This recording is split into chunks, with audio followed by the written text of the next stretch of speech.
अच्छा, अब क्या करना है कि अगर इतनी बीमारी है कि खड़े होने की बिल्कुल ताकत नहीं है, रुकू सजदे की भी ताकत नहीं है, तो ये चाहिए कि लेट के नमाज़ पढ़ेंगे। लेट के ये कोशिश करें कि पीछे तकिया लगा दें, थोड़ा सर ऊंचा हो जाए।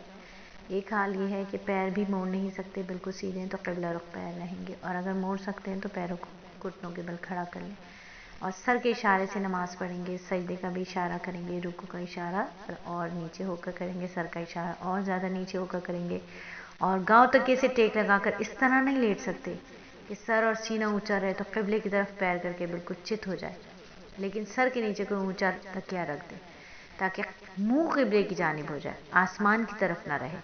फिर सर के इशारे से नमाज़ पढ़ेंगे, रुकू का इशारा कम करेंगे और सजदे का इशारा रुकू से ज़्यादा करेंगे, यानी सर को ज़्यादा आगे की तरफ झुकाएंगे ताकि रुकू और सजदे में फ़र्क नज़र आए। ठीक है। फिर एक सूरत हाल यह है कि अगर चित नहीं लेट सकते बल्कि दाईं या बाईं करवट पर लेट सकते हैं, तो फिर क्या करना है, क़िबले की तरफ मुँह करके लेटना है। सर के इशारे से रुकू सजदा करें तो ये भी जायज़ है, लेकिन चित लेट कर यानी कमर के बल लेट कर नमाज़ पढ़ना ज़्यादा बेहतर है।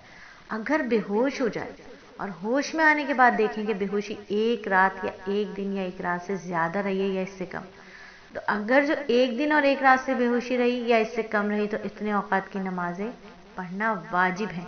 अगर एक दिन एक रात से ज़्यादा बेहोशी होगी तो वाजिब नहीं है। एक दिन एक रात का मतलब 24 घंटे गुजर जाना नहीं है, बल्कि पाँचों नमाजों के औकात गुजर जाएं तो एक दिन एक रात में शुमार है, और 6 फ़र्ज़ नमाजों के औकात पूरे हो जाएं तो ये एक दिन एक रात से ज़्यादा में शुमार है। बात समझ आ गई?